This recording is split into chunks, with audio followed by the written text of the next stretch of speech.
Pessoal, então vamos dar continuidade, né, ao estudo da eletrofisiologia do coração. E aí, nas aulas passadas a gente falou um pouquinho sobre os processos de sístole e diástole, falamos um pouquinho também sobre o ciclo cardíaco e como o ciclo cardíaco, através do ciclo cardíaco, nós podemos analisar os eletrocardiogramas. E aí hoje a gente vai falar um pouquinho sobre a regulação do batimento cardíaco. E aí eu trouxe essa imagem para que vocês pudessem visualizar, né, alguns nervos que atuam sobre o coração, certo? Então aqui nós temos aqui um conjunto de cadeias simpáticas e um conjunto de nervos que a gente chama de nervos vagos. Essas cadeias simpáticas nada mais são do que o sistema nervoso, certo? Sistema nervoso simpático. Sistema nervoso simpático. E os nervos vagos fazem referência, né? Fazem parte, né, da atuação do sistema nervoso parasimpático. Como a gente viu nas aulas de eletrofisiologia, né, de neurofisiologia na realidade, o sistema nervoso simpático e parasimpático, eles têm efeitos antagonísticos. Tá ok? Então, enquanto um está estimulando, né, o outro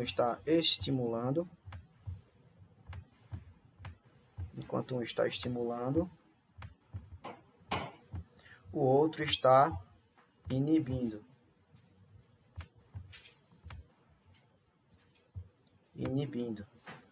Então, na aula passada nós falamos da questão dos nós, não é isso? Que são as regiões que vão estar relacionadas com a contração cardíaca. Então, nós falamos do nó sinoatrial, do nó atrioventricular e do sistema His-Purkinje, né? Que é o sistema formado pelo feixe de His e as fibras de Purkinje, tanto para o lado direito quanto para o lado esquerdo. E aí você pode parar para verificar aqui que o sistema simpático, né, ele possui um conjunto de nervos e a maioria desses nervos eles estão atuando aonde? Estão atuando nos ventrículos. Esse sistema simpático está atuando principalmente nos ventrículos. Então, ele vai ter um efeito que a gente chama efeito inotrópico e cronotrópico positivo. Então, o sistema nervoso simpático, por ele atuar principalmente nos ventrículos, ele vai ter um efeito inotrópico e cronotrópico positivo. O que seria isso, esses efeitos inotrópicos e cronotrópicos? Efeito inotrópico é aquele, deriva da palavra tempo, né? Então, efeito inotrópico é frequência cardíaca. Então, vai aumentar ou efeito inotrópico está relacionado com a força, certo? Efeito inotrópico está relacionado com a força. Então, quando o sistema nervoso simpático está atuando sobre os ventrículos, ele pode estar relacionado com a força do batimento cardíaco. Então, ele pode atuar aumentando a força do batimento cardíaco. Já o efeito cronotrópico, o efeito cronotrópico, ele vem do grego cronos, né, que é Deus do tempo. Então, o efeito cronotrópico está relacionado com a frequência cardíaca, o número de vezes que o coração bate. Então, o sistema nervoso simpático, ele atua de forma positiva, ele atua fazendo com que os efeitos inotrópicos e cronotrópicos sejam positivos, ou seja, sejam aumentados. Então, você vai ter uma maior força na pressão cardíaca e você vai ter um maior número de frequências cardíacas. Já os nervos vagos, que fazem parte do sistema nervoso parasimpático, então esses nervos vagos eles vão atuar inibindo. Então, se eles vão atuar inibindo, os efeitos inotrópicos e cronotrópicos vão ser negativos. Então, eles vão atuar diminuindo a frequência cardíaca e eles vão atuar diminuindo a força de contração do coração, tá ok? Então, essa imagem aqui foi para a gente verificar mais ou menos como é que se dá o regulamento cardíaco, né, o regulamento do bombeamento cardíaco, e aí nós temos os dois efeitos principais que atuam sobre o coração, né, isso que é o efeito inotrópico, que está relacionado com a força do batimento cardíaco, e o efeito cronotrópico, que está relacionado com a frequência, o número de vezes que o coração ele bate, o número de vezes que o coração bombeia o sangue, certo? Então, quando a gente está falando de cadeias simpáticas, a gente está relacionando essas cadeias simpáticas, a atuação delas com o sistema nervoso simpático. E como eu já falei para vocês, o sistema nervoso simpático ele atua excitando, não é isso? Ele atua excitando. Já os nervos vagos, eles vão estar relacionados com o sistema nervoso periférico. E o sistema nervoso periférico, ele atua inibindo. Então, com isso, nós podemos relembrar da nossa aula de neurofisiologia que sistema nervoso simpático e sistema nervoso parasimpático, não é isso? Eles vão atuar de maneira antagônica. Eles são antagonistas, eles são chamados de antagonistas fisiológicos. Eles são chamados de antagonistas fisiológicos, tá certo? Então, sistema nervoso simpático e sistema nervoso parasimpático, eles são antagonistas fisiológicos. Sistema nervoso simpático, ele vai atuar sobre os efeitos inotrópicos e cronotrópicos de maneira positiva. Então, ele vai aumentar a força de contração e ele vai aumentar a frequência de contração.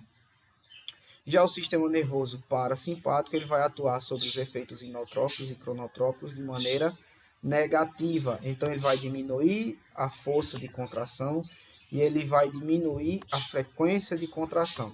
Lembrando que os nervos vagos, eles atuam principalmente sobre os átrios, certo? Eles têm a atuação mais evidente nos átrios. E o sistema nervoso simpático, não é isso? Ele atua tanto nos átrios, como também ele atua nos ventrículos. Então, se ele aumenta a frequência cardíaca, se ele aumenta a força da frequência cardíaca, logicamente ele vai ter que atuar sobre os ventrículos, porque, como vocês viram lá na aula de ciclo cardíaco, são os ventrículos que têm a maior musculatura cardíaca. Então, são os ventrículos que conseguem atuar com mais força e com mais frequência no bombeamento sanguíneo. É dos ventrículos que o sangue sai do coração, tá certo? Então, por isso, a contração cardíaca nos ventrículos acontece com mais força, com mais propriedade, tá ok? Então, aqui nós temos uma tabelinha aqui, pessoal, uma tabelinha, só para a gente verificar como é que atua, né, em cada parte do coração, como é que atua o sistema simpático e como é que atua o sistema parasimpático. Lembrando que os dois, eles são o quê, pessoal? Eles são antagonistas fisiológicos, enquanto um ele está excitando, o outro está inibindo, certo? É importante a gente lembrar que os receptores simpáticos, né, eles são receptores do tipo adrenérgico. Então, quem é que vai estar atuando? Quem são os neurotransmissores que vão estar atuando sobre eles? São a norepinefrina e a epinefrina, tá ok? Ou noradrenalina e adrenalina. Na realidade, pessoal, noradrenalina e norepinefrina, epinefrina e adrenalina é a mesma coisa. A questão é que a nomenclatura, se eu não me engano, a nomenclatura adrenalina é utilizada para fármacos, mas é a mesma substância, tá ok? Já os receptores do tipo parasimpático são aqueles receptores do tipo muscarínico. Então, eles são receptores do tipo muscarínico. Então, voltem na memória de vocês qual é o neurotransmissor que vai atuar sobre qual é o neurotransmissor que vai atuar sobre esses receptores muscarínicos? É a acetilcolina, tá ok? Então, para cada tipo de estrutura presente no coração, nós vamos verificar a atuação simpática e nós vamos verificar a atuação parasimpática. Eu vou até puxar uma divisória aqui. Então, ó, puxar uma divisória aqui. E aí vamos verificar a primeira estrutura presente no coração. Essa primeira estrutura presente no coração faz referência ao nó sinoatrial, ou nó sinusal, não é isso? O receptor que vai estar lá, o receptor adrenérgico que vai estar lá, o receptor do tipo beta-1, que a gente já viu nas aulas de neurofisiologia. Esse receptor beta-1, ele vai ser ele vai receber, não é isso? Ele vai receber a ativação através do neurotransmissor norepinefrina. E aí, quando a norepinefrina atua sobre esse receptor beta-1 que está presente no nosso sino atrial, o que é que vai acontecer? Você vai ter um efeito cronotrópico positivo no coração. Você vai ter um efeito cronotrópico positivo. Cronotrópico por quê? Porque cronos vem de tempo. Então, se você está aumentando as vezes que o coração bate por determinado tempo, então você está aumentando a frequência cardíaca. Em contrapartida, no nosso sino atrial, nós temos um receptor muscarínico do tipo M2 e o hormônio, né, o neurotransmissor que vai atuar sobre ele é a acetilcolina. E a acetilcolina já vai ter um efeito contrário, não é isso? Vai ter um efeito de diminuição da frequência cardíaca. Então, o efeito cronotrópico proporcionado pelo sistema parasimpático é negativo, porque ele vai diminuir, tá ok? Então, aqui no caso aqui, ó, você levou um susto aqui, ó. Você levou um susto. O que é que vai acontecer? O seu batimento cardíaco ele vai aumentar. Você começou a se preparar para lutar e fugir. Você levou um susto aqui. Então, você vai ter a ativação, a norepinefrina ela vai atuar sobre o receptor beta-1 e aí o receptor beta-1 vai aumentar a frequência cardíaca. Você viu que realmente não era uma coisa assim para ter um susto. Foi, por exemplo, você estava andando, alguém tocou em você, você teve um susto. Aí quando você parou para olhar, era um conhecido seu. Aí o que é que vai acontecer com você? É meu conhecido, vou diminuir a frequência cardíaca. Quem é que vai estar atuando? A acetilcolina vai estar atuando sobre o receptor muscarínico M2. E aí, consequentemente, o que é que vai acontecer? Diminuição da frequência cardíaca. Tá ok? Já no átrio ventricular e no sistema His-Purkinje, o que é, professor? O senhor nas aulas passadas não falou que era sistema His-Purkinje. Sistema His-Purkinje é o sistema que leva em consideração o feixe de His e as fibras de Purkinje que estão no ventrículo, nos ventrículos, né? Então, o feixe de His, que passa entre os dois ventrículos, e as fibras de Purkinje que estão nas extremidades e na parte periférica dos dois ventrículos. No átrio ventricular e no sistema His-Purkinje, nós também vamos ter o receptor beta-1, e esse receptor beta-1 ele vai ser ativado pela atuação da norepinefrina. Qual é a ação que vai ocorrer? Aumento da velocidade de condução do impulso nervoso. Então, você teve aqui a atuação, você teve aqui a atuação da acetilcolina no receptor beta-1 no átrio ventricular. O que é que vai acontecer? Aumento da velocidade de condução do impulso nervoso. Então, o impulso nervoso ele vai passar por aqui, de uma maneira bem mais rápida. Não é isso? De uma maneira bem mais rápida. O que é que porventura, o seu ventrículo ele vai se contrair de maneira mais rápida também. Já o receptor M2, que faz referência ao sistema parasimpático, nós vamos ter novamente a atuação, não é isso, da acetilcolina. E aí, como eu falei para vocês, como é um efeito antagônico, vai ocorrer a diminuição da velocidade de condução. No miocárdio atrial, que é o músculo do átrio, nós vamos ter também o receptor beta-1, a atuação da norepinefrina e nós vamos ter aqui o aumento da contratibilidade. O aumento da contratibilidade. Então, ele vai contrair com mais força. Então, aqui nós vamos ter, nesse caso aqui, no miocárdio, um aumento, não é isso? Um efeito positivo inotrópico, que é um efeito atuando sobre o aumento do batimento cardíaco. Um efeito que vai atuar sobre o aumento do batimento cardíaco.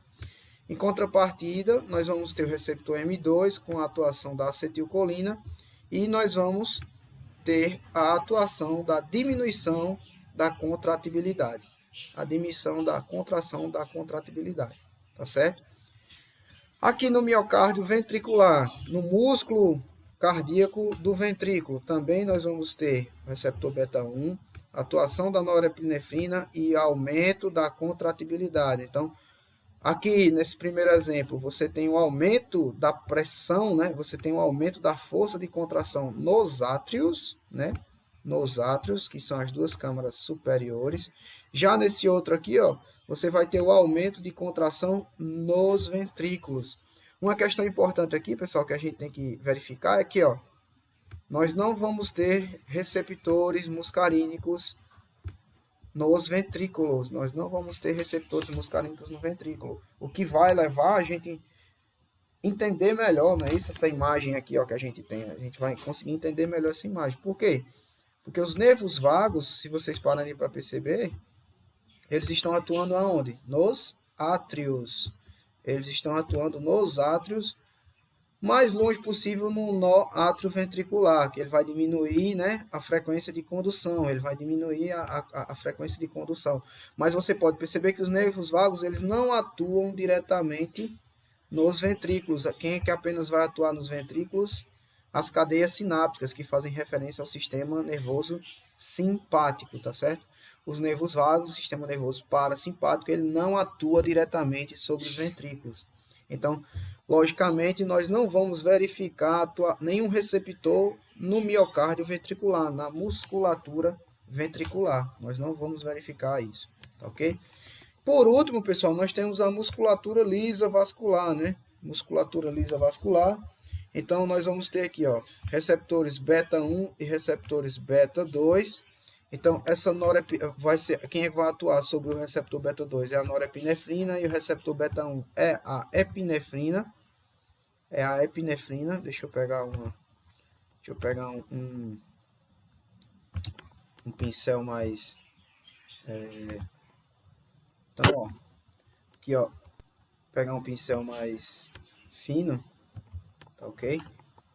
Para não tampar isso aqui para vocês. Então, ó, musculatura lisa, né? Musculatura lisa é aquela que atua nos vasos sanguíneos, né? Aquela musculatura presente nos vasos sanguíneos. Então, nós vamos ter aqui, ó, receptores beta 1 e receptores alfa 1, ou receptores beta 2 e receptores alfa 1. Quem é que vai atuar sobre o beta 2? A norepinefrina. Quem vai atuar sobre o alfa 1? A epinefrina. E aí você vai verificar aqui, ó, que o receptor beta 2 ele vai atuar como vasodilatador e o receptor beta 1 alfa 1, perdão, ele vai atuar como vasoconstricção. Por exemplo, aqui, ó, você levou um susto. Ah, levei um susto. O que vai acontecer com os vasos sanguíneos? Eles vão se contrair, eles vão ficar mais contraídos para aumentar o fluxo sanguíneo, a pressão sanguínea. Você vai aumentar o fluxo sanguíneo nos tecidos. Você precisa desse sangue na musculatura para você reagir. Você vai lutar ou morrer agora. Entendeu? Já na musculatura lisa vascular, nós vamos ter aqui, quando a gente fala de sistema nervoso parasimpático, nós vamos ter o receptor M3. Esse receptor M3, como é que se diz? Ele vai ser ativado, né, pela atuação da acetilcolina. E aí uma questão importante também, que a acetilcolina ela vai propiciar a formação de óxido nítrico.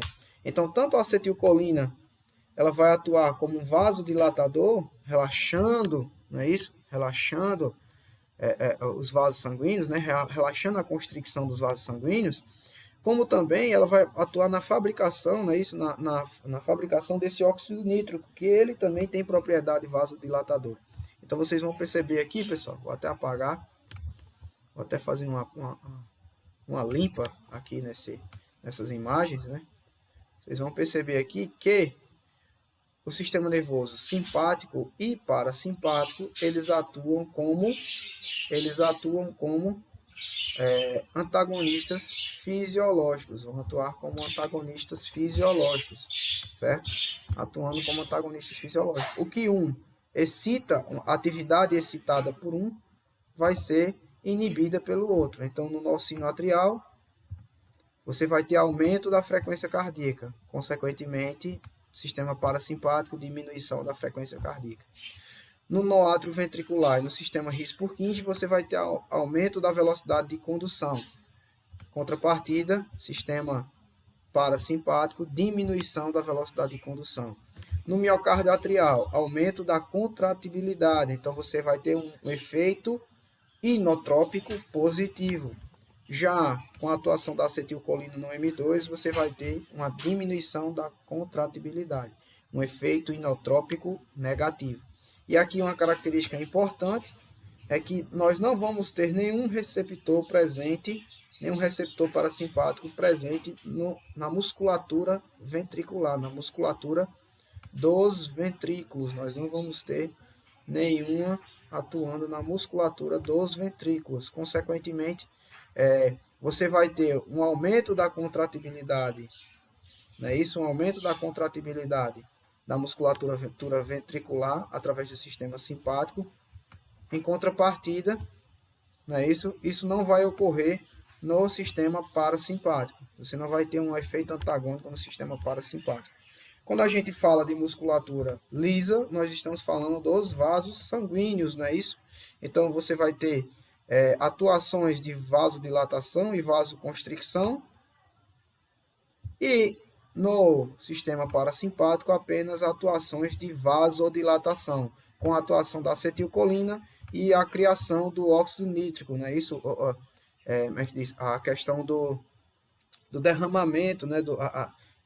A atuação do óxido nítrico que vai ser produzida através da atuação da acetilcolina, óxido nítrico esse também que vai atuar como vasodilatador, tá ok? Então, esse aqui foi um quadro para a gente entender como é que ocorre a atuação excitatória e inibitória em cada ponto específico do coração. Então, não tem como a gente fugir, né, pessoal, da contração cardíaca. Como é que ocorre isso aqui a nível celular, a nível fisiológico, né? Isso a gente já viu de maneira bem superficial, então, mas agora a gente tem que ver a nível fisiológico, né? Então, nós temos aqui uma fibra muscular, não é isso? Conjunto de fibras musculares. Aqui nós temos um sarcômero, que é a unidade contrátil de uma célula muscular, cardíaca, no caso, né? Já que a gente está falando do sistema nervoso circulatório, do sistema nervoso cardíaco. Então, aqui nós temos a unidade de contração, que é o sarcômero, que está presente nas células. E aí, como é que vai acontecer a contração? A contração ela vai acontecer quando as fibras, né, de actina, elas se sobrepujarem, né, sobre as fibras de miosina. E aí você vai ter uma diminuição, né, do tamanho dessa unidade contrátil e, consequentemente, você vai ter um processo de contração. Então, como é que ocorre o processo de contração? A gente já viu em outras aulas, né? Esse aqui é um músculo esquelético, mas é um músculo esquelético cardíaco, não tem tanta diferença. Então, como é que ocorre primordialmente? Você tem aqui as fibras, não é isso? Você tem aqui as proteínas, as fibras de miosina. Essas fibras de miosina, elas puxam as fibras de actina, tá ok? E aí, ao puxar essas fibras de actina, você vai ter uma sobreposição dessas fibras de actina, não é isso? Você vai ter uma sobreposição dessas fibras de actina sobre as fibras de miosina. Consequentemente, antes você teria um espaço, né? Você teria uma área, o sarcômero possuiria essa área. Com o processo de sobreposição, essa área ela vai diminuir, essa área do sarcômero vai diminuir, consequentemente você vai ter a contração do sarcômero, que é a unidade contrátil das células do tecido muscular.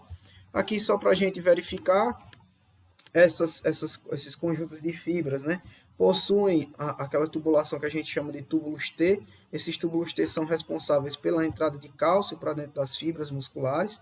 E aí aqui nós vamos ter a representação ampliada, né, ó, da unidade contrátil. Nós vamos ter a representação ampliada da unidade contrátil. Em verde, em azul claro, nós temos a fibra de actina. Em azul escuro nós temos a tropomiosina, que é uma outra proteína que impede que a miosina ela se ligue à actina, tá ok? E aí, quando você tem a atuação do cálcio, você tem a atuação do cálcio, você tem um deslocamento dessa unidade, e aí, consequentemente, a miosina, não é isso? A miosina, ela vai conseguir atuar sobre o sítio de ligação e puxar essa fibra a fim de que ela sobreponha toda a estrutura da miosina, Consequentemente, ó, você vai puxar essa fibra, consequentemente você vai ter um processo de sobreposição da actina sobre a miosina, diminuindo assim, no final desse processo, o sarcômero, diminuindo assim a área do sarcômero. Então, explicando assim o processo de contração. O processo de contração nada mais é do que a sobreposição das fibras de actina sobre as fibras de miosina, diminuindo a área do sarcômero, quando você tem a diminuição da área do sarcômero, nós temos o que a gente chama de contração do sarcômero. Consequentemente, quando o sarcômero contrai, a fibra muscular como um todo, ela também contrai, certo? Aqui nós vamos ter uma imagem para tentar explicar melhor, né, como é que ocorre essa questão, né, do fluxo de cálcio, né, o fluxo de cálcio e a corrente sanguínea, não é isso? Então, e a contração cardíaca, perdão. Então, como é que vai acontecer aqui? Você vai ter um receptor do tipo beta 1. Esse receptor do tipo beta 1, ele vai receber, não é isso, a ligação de neurotransmissores do tipo adrenérgico. Quando ele recebe essa ligação, ele tem uma estrutura aqui, uma estrutura formada por 3 subunidades, beta, gama e alfa. Essa subunidade gama, ela se desloca, certo? Para uma proteína chamada adenililciclase. Essa adenililciclase, ela vai servir para transformar essa molécula de GTP em uma molécula de ATP. E essa molécula de ATP, ela vai atuar em uma outra molécula que é chamada de AMP cíclico, certo? Essa AMP cíclico, por consequência, ela vai ativar uma enzima, né? Ela vai ativar uma enzima chamada de enzima PKA. Essa enzima PKA, ela tem duas funções. Ela vai fosforilar. O que é fosforilar? É aplicar uma molécula de fósforo, certo? É aplicar um átomo de fósforo sobre alguma estrutura. Então, ela vai fosforilar, por exemplo, essa proteína aqui, e aí essa proteína de canal, ela vai permitir a entrada do cálcio do meio externo para o meio interno, cálcio esse que vai atuar no processo de contração muscular, certo? Se nós temos uma quantidade muito grande de cálcio, o que é que a gente vai fazer? A gente armazena esse cálcio dentro da estrutura que a gente chama de sarcolema, que a gente já viu, né? A estrutura que a gente chama de sarcolema. Estrutura que a gente chama de sarcolema, que é uma organela presente dentro da fibra muscular. E aí, como é que a gente vai fazer com que esse cálcio entre, né, para dentro desse sarcolema? Essa PKA, além de fosforilar, além de mandar um grupo fosfato, certo? Além de mandar um grupo fosfato para essa proteína canal, permitindo a entrada do cálcio, ela pode também mandar um grupo fosfato para uma proteína que está presente na membrana do sarcolema, que a gente chama de fosfolamban. Essa fosfolamban, ela vai ativar a bomba de cálcio. Ela vai ativar a bomba de cálcio, fazendo com que o cálcio ele seja agora armazenado dentro do retículo sarcoplasmático para atuação na contração quando necessário. Quando necessário e tiver com falta de cálcio, esse cálcio armazenado, ele vai atuar no processo de contração. Vamos lá só para recapitular isso aqui de novo. Vamos tentar reexplicar isso de novo. Quando a gente está falando de um receptor do tipo beta 1, quem é que vai atuar sobre ele? Vai atuar sobre ele o neurotransmissor norepinefrina. Então, nós temos aqui um receptor do tipo beta 1, tá ok? Esse receptor do tipo beta 1, não é isso? Então, ele vai receber o neurotransmissor norepinefrina. Esse receptor beta 1, ele tem na parte interna da fibra muscular, ele tem 3 estruturas que a gente chama de beta, gama e alfa. Quando a norepinefrina se liga a esse receptor, a estrutura alfa ela se desloca para essa proteína que está também na membrana da fibra muscular. Essa proteína é chamada de adenililciclase. Ela tem a função de quê? Ela tem a função de converter GTP em ATP. Esse ATP, consequentemente, ele vai ser convertido em AMP cíclico. E esse AMP cíclico, ele é fundamental, essa molécula AMP cíclico, é fundamental para ativar a enzima PKA. Essa enzima PKA, ela tem duas funções. Ela vai mandar um grupo fosfato para essas proteínas de canal, permitindo a entrada de cálcio, certo? Só que quando o cálcio entra, ele pode atuar no processo de contração cardíaca, mas se ele tiver em grande quantidade, ele pode ser armazenado para atuar na contração cardíaca posteriormente. Só que aí onde é que ele vai ser armazenado? Ele vai ser armazenado nessa estrutura que a gente chama de sarcolema. nessa estrutura que a gente chama de sarcolema, que é uma organela especializada presente dentro, né? Presente dentro das fibras musculares, das células musculares. Mas aí esse cálcio ele não entra por